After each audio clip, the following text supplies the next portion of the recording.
আজকের গল্প আত্মার অনুভূতি। লেখা ও পাঠ অমিতাভ রায়। পরিবেশনা রবিবারে ও অবসরে গল্প পাঠ। সমর চাকরি সূত্রে ব্যাঙ্গালোরে গত 5 বছর ধরে ছিল। সব কিছু ঠিকঠাকই চলছিল। বিনা মেঘে বজ্রপাতের মতো খবর পেল মায়ের শরীর খুবই খারাপ। অসুস্থতা নাকি অনেক দিন ধরে চলেছে, কিন্তু মায়ের বারণে বাবা কিচ্ছুটি বলেনি। অফিসে সমরের খুব নাম, কিন্তু কলকাতাতে ওর কোম্পানি সবেমাত্র একটা ছোট ইউনিট খুলেছে। তবুও ওকে তক্ষুনি পাঠাতে রাজি হলো না। চাকরিতে অবিলম্বে উন্নতি আর 1 বছরের মধ্যে বদলির আশ্বাস সত্ত্বেও সমরের কোনো হেলদোল নেই। মায়ের ব্যাপারে কোনো আপোষ করতেই রাজি নয়। শেষমেশ প্রায় রাতারাতি সিকিউরিটি ডিপোজিটের টাকা জমা করে চাকরি ছেড়ে কলকাতাতেই ফিরল। যদিও কয়েকটা দিন আগেই আরেকটা কোম্পানিতে ইন্টারভিউ দিয়েছে। এখানকার থেকে বেশি মাইনে, বেস্ট লোকেশন কলকাতা আর ওয়ার্ক ফ্রম হোম, সব চাহিদাই মিটেছে। আর কিছু চাইবার নেই। পুরনো কোম্পানি ওকে ধরে রাখার জন্য উঠে পড়ে লেগেছিল, কিন্তু সমর আর পিছু টান রাখেনি। শ্রীরামপুরের চৌধুরী নিবাস আক্ষরিক অর্থে 4 সদস্যের এক পরিবারের আদর্শ সুখী গৃহকোণ। সমরের বাবা শ্রীকান্ত চৌধুরী নিজের বাবা মা গত হওয়ার পর গত 10 বছর আগে এই বাড়ি তৈরি করেছিলেন। 1971 সালের শুরুতেই বাংলাদেশ স্বাধীন হওয়ার ঠিক আগেই সমরের দাদু সস্ত্রীক এদেশে চলে আসেন। নিজের থেকেও স্ত্রী ও 10 বছরের পুত্র সন্তানের নিরাপত্তার কথা সবচেয়ে বেশি প্রাধান্য দিয়ে দেখেছিলেন। কৃষ্ণনগর শহরের বাসিন্দা হিসেবে স্থিত হতে বেশি সময় লাগেনি। পুকুর আর বিঘে 4 জমিসহ একটা ছোট পুরনো বাড়ি কিনেছিলেন। একটা স্কুলে মাস্টারমশাই হওয়ার সুযোগও পেয়ে গিয়েছিলেন। শ্রীকান্তবাবুকে কলকাতার কলেজে পড়াশোনা করিয়েছেন। কল্যাণী বিশ্ববিদ্যালয় থেকে অঙ্কে পিএইচডি। কিন্তু তিনি কলেজের বদলে স্কুল সার্ভিস কমিশনের পরীক্ষা দিয়ে স্কুলের মাস্টারের চাকরি নেন। এটা ছোটবেলার স্বপ্ন। যুক্তি ছিল স্কুলের ছাত্রদের যাতে গোড়ায় কোনো গলদ না থাকে, তার জন্য আপ্রাণ চেষ্টা চালাতে হবে। আর সমরের মা রমলা চৌধুরী শুধু এ বাড়ির গিন্নি নন, সর্বময় কর্ত্রী। সমর আর তার বোন শ্রীলেখাকে অন্য বাচ্চাদের থেকে একটু আলাদা করেই মানুষ করেছেন রমলা। একটা বয়সের পর থেকে নিজেকে ব্যারাকপুরের মেয়ে বলেই পরিচয় দিতেন। ওখানকার কলেজ থেকে ইংরেজিতে অনার্স নিয়ে পাস করেছিলেন। একটা সময় অভাবের সংসারে কিছুটা সাহায্য করার জন্য প্রচুর টিউশনি করতেন। খুব নামডাকও ছিল। তাতে নিজের প্রতি আত্মবিশ্বাসও হয়েছিল তুঙ্গে। পরবর্তীতে ছেলে মেয়েকে সাহিত্যে তুখোর করে তুলেছিলেন। বাচ্চাদের পড়াশোনার বাদবাকি অংশ আর ভবিষ্যৎ জীবনের পরিকল্পনা পুরোটা শ্রীকান্তবাবুর সিদ্ধান্তের ওপর নির্ভর করতেন। ওনার প্রতি গভীর শ্রদ্ধা ছিল, কিন্তু প্রাত্যহিক জীবনযাত্রা, খাওয়া দাওয়া, পোশাক পরিচ্ছদ, এমনকি বন্ধুবান্ধব বাছাইয়ের ব্যাপারেও কর্ত্রীর আপাত কঠোর মনোভাব। বাড়ির বাদবাকি 3 জনের কাছে এটা স্বাভাবিক হয়ে গিয়েছিল। সমর আর শ্রীলেখা পিঠাপিঠি ভাই বোন। 1.5 বছরের ব্যবধানে জন্ম। একটু বড় হতেই দুজনের শোয়া আর পড়াশোনার জন্য আলাদা একটি ঘর বরাদ্দ করে দিয়েছিলেন।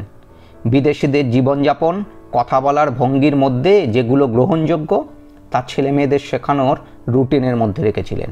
আর একটু বড় হতেই দুজনের আলাদা ঘর। ওরা খুব খুশি, কিন্তু ঘর পুরোপুরি গুছিয়ে রাখার দায়িত্ব নিজেদেরই। 2 ভাই বোন যতদিন একই স্কুল কলেজে ছিল, রমলা ততদিন নিশ্চিন্ত ছিলেন। আসলে রমলার জীবন বোধোদয় পর্ব থেকেই তিক্ত অভিজ্ঞতায় ভরপুর। বাংলাদেশে ওনার বাসস্থানটার আশেপাশে মুসলমান অধ্যুষিত ছিল। মাত্র 3-4 ঘর হিন্দুদের ছিল। তারা অসহায়ভাবে প্রায় আত্মসমর্পণ করে দিন, মাস, বছর কাটিয়ে দিত। উল্টো দিকে দুষ্টু লোক অবশ্যই কয়েকজন ছিল। স্কুলে আসা যাওয়ার পথে উত্ত্যক্ত করা, পাড়ায় দুর্গাপুজো না করতে দেওয়া ইত্যাদি ছিল যেন অতি স্বাভাবিক ঘটনা। বাড়িটার প্রতি লোভ ছিল কয়েকজনের। তারা এমনকি একদিন মহরমের উৎসবের জন্য চাঁদা তোলার নামে ইচ্ছাকৃত জুলুম শুরু করে। অপারগতার কথা বললে ঘরে ঢুকে সদ্য বিধবা মাকে হুমকি দেওয়া শুরু হয়। হঠাৎ উঠোনের তুলসী মঞ্চ ভেঙে ফেলে। এমনকি অনেক অনুরোধ বা হাতে পায়ে ধরা সত্ত্বেও ঘরে রাখা বাবার অস্থি কলসটা ভেঙে ফেলে দিয়ে চলে যায়। এতে মানসিকভাবে ওরা পুরোপুরি ভেঙে পড়ে। জানে থানা পুলিশ করলে অত্যাচারের মাত্রা আরও বাড়বে। মামারা আগেই দেশ ছেড়ে ভারতে ঠাঁই করে নিয়েছে। তাদের আশ্বাসেই জলের দরে বাড়িটা বিক্রি করে অনেক কাঠখড় পুড়িয়ে ভারতে চলে আসেন।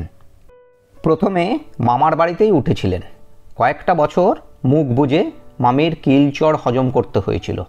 তবু জাতিগত বিদ্বেষ যাদের মজ্জাগত, তাদের অত্যাচার অকথ্য সহ্যসীমার বাইরে ছিল। রমলা এই গোষ্ঠীতে শুধু দুষ্টু লোকেদের নয়, পুরো জাতিটাকেই গণ্য করেছে। এরপর শ্রীকান্তবাবুর সাথে বিয়ের পর নিজেকে খুব ভাগ্যবতী মনে করতেন, কারণ উনি সবাইকে সমান চোখে দেখতেন। কিন্তু রমলার স্বজাতির প্রতি যতটা পক্ষপাতিত্ব ছিল, তার চেয়ে হাজারো গুণ তীব্র বিদ্বেষ ছিল ওই বিশেষ সম্প্রদায়ের প্রতি, তাদের কয়েকজনের তীব্র অত্যাচারের জন্য। এক্ষেত্রে নিরাপরাধদের প্রতিও সমান বিদ্বেষ পোষণ করতেন। সবচেয়ে দুঃখের দিন এলো যখন নিজের মেয়ে শ্রীলেখা ভালোবেসে ফেলল এক মুসলিম ছেলেকে। প্রায় ছায়াসঙ্গী মাকেও বলার সাহস হয়নি। দাদা সমরই একমাত্র ভরসা ছিল, কারণ সমরের কাছ থেকে বাবা মা জানতে পারবে। বাবা তো সবসময় যুক্তিগ্রাহ্য পরিস্থিতিকে সমর্থন করেছে। মা অবশ্যই সেই পথের পথিক, কিন্তু ব্যতিক্রম একটি ক্ষেত্রেই। শ্রীলেখা সেই ঘোষিত অঞ্চলেই পা ফেলেছে। গত 15 বছরের ক্লাসমেট সিরাজকে ভালোবেসে বিয়ে করে ফেলল। আজ দুজনেই প্রতিষ্ঠিত। কাউকে আঘাত দিতে না চেয়ে স্পেশাল ম্যারেজ অ্যাক্ট অনুযায়ী বিয়ে করল, যাতে কাউকে ধর্মের পরিবর্তন করতে না হয়। কমলার কাছে সমস্ত বিষয়ের সংজ্ঞা নিজের বিচার এবং যুক্তির ওপর নির্ভরশীল। ওনার কাছে বিয়ে মানেই গোত্রান্তর। কাজেই যতই শ্রীলেখা যুক্তিতর্ক বা আইনের কথা বলুক, যতই বলুক তার ধর্মান্তর হয়নি, রমলা মানতে রাজি নন। মুসলমান ঘরের বউ হতে পারে তার গর্ভের সন্তান, তার সদর দরজার মঙ্গল ঘট পেরিয়ে বাড়িতে ঢুকবে, বা তার মুসলমান জামাই উঠোনের তুলসী মঞ্চের পাশে দাঁড়াবে, এটা মেনে নিতে পারবেন না। কুল দেবতার কাছে গিয়ে প্রার্থনার পর যেন বিধান নিয়ে ফিরলেন। শ্রীকান্তবাবু এবং সমরের কাছে শ্রীলেখাকে ত্যায্যকন্যা করার কথা ঘোষণা করলেন। ওরা দুজনেই বুঝলেন এ কথা নড়চড় হওয়ার নর। আস্তে আস্তে সবাই জানতে পারল। তারাও বুঝতে পেরেছিল ত্যায্যকন্যার ঘটনায় শিলমোহর পড়ে গেছে। তবু সমর আর শ্রীলেখার যোগাযোগটা গভীরভাবেই রয়ে গেছে। মাকে বুঝিয়ে উঠতে পারেনি। সমস্ত ঘটনা বলে ডাক্তারদের কাছ থেকে পরামর্শও নিয়েছে। তারাও জানিয়ে দিয়েছেন দীর্ঘদিন ধরে নিজের চোখে ছোটবেলার দেখা দাঙ্গা আর নারকীয় অত্যাচারের দৃশ্য মন থেকে মুছে ফেলা প্রায় অসম্ভব। একই শহরে থাকলে কখনো বা দেখা হয়ে যেতেই পারে, এই ভয়ে শ্রীলেখা স্বামীর কর্মস্থল পুনাতে পাকাপাকিভাবে চলে যায়। মায়ের অগোচরে দাদা সমর এবং বাবা শ্রীকান্তবাবুর সাথে সুখে দুঃখে যোগাযোগটা আছেই। সমর প্রতি বছর অফিসের কাজের ছুতো দিয়ে ভাইফোঁটা নিতে অবশ্যই যায়। রমলার প্রশ্নের উত্তরে বলতো কোম্পানির বাৎসরিক অনুষ্ঠান প্রতি বছর 2-3 দিনের জন্য বাইরেই হয়। গত বছর ভাইফোঁটার আগের দিনই শ্রীলেখার বাইক অ্যাক্সিডেন্টে মৃত্যু হয়। সমরের টিকিট কাটাই ছিল, কাজেই যাওয়ার সময় কোনো অজুহাত দিতে হয়নি। ফেরার পর বিধ্বস্ত চেহারার জন্য হাজারো মিথ্যা অজুহাত দিতে হয়েছিল। এমনকি শ্রীকান্তবাবুও ঘুণাক্ষরেও জানতে পারেননি। আজ রমলার আদ্যসাধ্য কাজ। সমরের বিশ্বাস রমলার আত্মা এ কদিন সরাসরি ওদের বাড়িতে, ওদের আশেপাশেই আছে। পিণ্ডদান কাজের প্রক্রিয়া চলছিল। ওদিকে ঘরের ভিতর মৃত পিতৃপুরুষদের ছবি টাঙিয়ে মালা পরানো হচ্ছিল। সমর পুরোহিত মশাইয়ের অনুমতি নিয়ে ঘরের আলমারির মধ্যে রাখা শ্রীলেখার ছবিটা মায়ের ছবির ঠিক পাশে টাঙিয়ে দিতে বলে। কখন বাবা পিছনে এসে দাঁড়িয়েছে জানতেও পারেনি। হঠাৎ মনে হলো মায়ের ছবি থেকে একটা হাত বেরিয়ে এসে ওই ছবিটাকে ফেলে দিল। তীব্র আওয়াজে মেঝের দিকে তাকিয়ে দেখলো মেঝেতে ভাঙা ফ্রেম, ছবিটা আর কাচের টুকরোয় ছড়াছড়ি। সেই সময় ঠাকুরমশাই পিণ্ডদান করতে ডাকলেন।